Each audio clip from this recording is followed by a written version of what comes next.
It's crazy to me to think that I've already had Abe for a year. This is his anniversary today, the 4th of July, my first time ever buying a classic car a year ago. Of course, my 1968 Lincoln Continental Coupe with a 462 MEL big block. We're not going to get super technical in this video in terms of a review because I've already reviewed it, and this is more of like a long-term reminiscing update, like a vlog or a journal, if you will.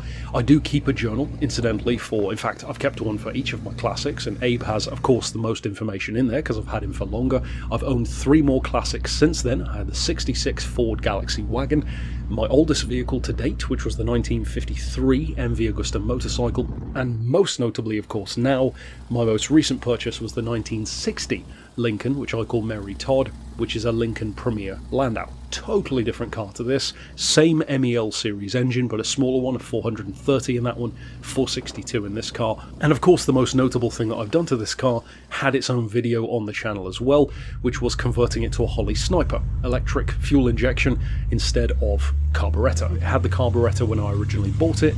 Never felt like it was working well. The fuel was very excessive, even for an American car. It really struggled up hills.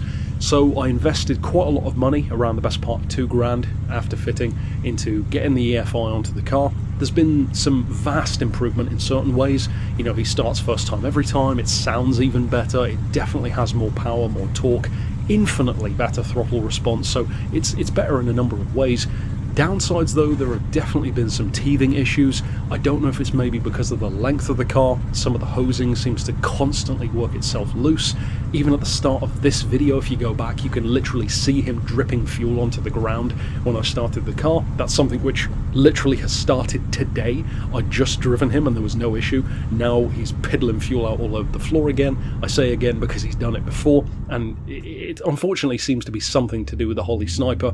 I think the weak point in the system is where the hose is attached to the filters, and the clips are just dealing with so much fuel pressure that they kind of work themselves loose. When we've had the car up on the ramps, in fact, just turning on the engine twists the fuel lines from the sheer torque of the fuel going through there, so it's going to be a constant issue unless we get some kind of better system or better setup. But like I said, he's had his issues recently. He was misfiring on 3 cylinders. I thought he may be misfiring on half because it felt like he was really down on power, really sputtering a lot, so we solved that. Immediate improvement. Fuel economy is better than when I first bought it. I was getting about 7 to the gallon back then on carburetor. It's about 11 now. It should be better than that, but he's not quite running right, as is evidenced by the fuel leak, which of course doesn't help economy. And the longest running fix that's needed doing from literally day one, in fact from technically before I bought him, was the passenger side electric window, where it would go down but then not come back up. Initially I thought it was a motor that it needed. We fitted a new motor. The motor itself wasn't that expensive, £25 brand new from Rock Auto, pretty damn good. It turns out it's not the motor, it's the switch. I tried to follow a tutorial on degreasing the switch, putting new grease on.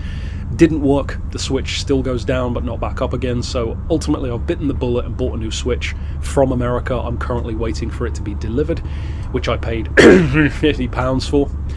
You don't want to know, but because it's one of those original parts, it's not like you have that much choice, unfortunately. One of the things which I've been very interested in doing, and which I may well do if this switch doesn't work, is actually just converting the window to manual, just putting a roller on there. I vastly prefer roller windows. I know it's not as cool, but they just don't break in comparison to electric ones, and it's those smaller things where the car lets itself down sometimes, these smaller issues or gremlins, whereas the broad strokes, he's been great. He's solid, his lines are clean, there's no sagging on the bodywork, no significant rust apart from the visual stuff that you can see, very small things. The chassis is great, brakes are phenomenal, even the tyres are lasting really well, and with the power that he's putting down, in excess of 350 horses, more torque than a Dodge Viper, about 500 foot-pounds, it's a beast of an engine. And I use them as my daily. Between this and Mary Todd, those are the only 2 cars I currently run, so I use both of these as my daily drivers. And even though they are much more expensive to run than modern cars, they do have their upsides. There's no yearly road tax to pay, there's no MOT, the insurance is significantly cheaper than a modern car, like £400 a year. But Even so, of course they are expensive to run. I've put 3,000 miles on Abe in the past year of ownership, and that's basically £3,000 in fuel. I mean, give or take, especially last year when it was even more expensive. You have to run it on premium, because on 95 fuel here in the UK, the engine literally doesn't even start, as I learned once by mistake by putting some in. Ultimately, for all of these things that I'm saying, I really wouldn't go back. I've loved the experience. I've put more money into Abe than any other car I've ever had, except the difference to me is it's been worth it, which to some people would make no sense. But it's one of those cars where I feel extremely lucky to have found Abe, because even the first time I drove it, I wasn't sold. I had to do 2 test drive laps. The second lap around, and I think the reason why it took me 2 is because I'd literally just gone from an Evo to this, and it's such a radical change that the handling really throws you off initially, to go from like a rally car to a boat, basically. But yeah, I've never looked back since. I'm so glad that I went away from the Evo towards this, and of course the benefit of having Abe and it being such a good experience overall, despite his issues, is it opened the door to buying those other classics and enjoying them to more or lesser of a degree. And now, I mean, Mary Todd in some ways is better than Abe, and it's an older model. It's a fantastic car, totally different vibe again. And even though I'm sure I'll change, either of these at some point, I mean, Abe, I say that I'll never sell him, but you never know what's going to happen. I certainly have no plans to sell him. If I were to sell one of the two, it would be the white one, which I also have no plans to sell anytime soon.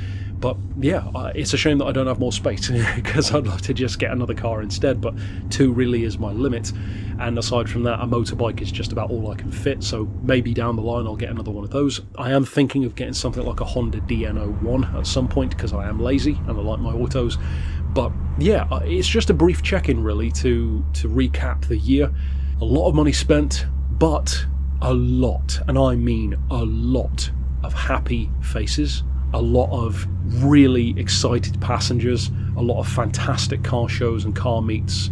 I mean, I don't even know how many car shows and meets I've been to in the last year. I love taking Abe and all Mary Todd to the Haynes meet, the Haynes Breakfast Club, first Sunday of every month. Of course, the Haynes Museum. I love going to stuff like the Marsh Mills meet in Plymouth. There's another one of those coming up soon, this month in fact, so if you live in that part of the UK, there's a pretty damn good chance that you'll probably see me there. Fuel leak pending, either this one or the other car.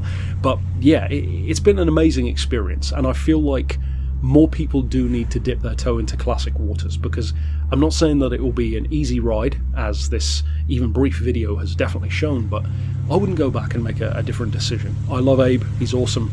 He's easily my favourite car I've ever had.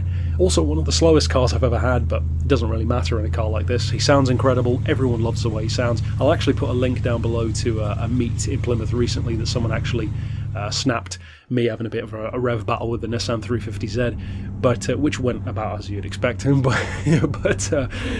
yeah, it's been a great year. I'm looking forward to the next one. If I had the money to instantly just get the car completely fixed in every way, of course I would, but it's not that simple, and it's certainly not that affordable to do that with a car as specialised as this here in the UK. In the States it'd be easy, but over here there's so many things that are more difficult to find, and people who just aren't used to working on a car like this. So yeah, that's it overall for the update, the first anniversary of Abe.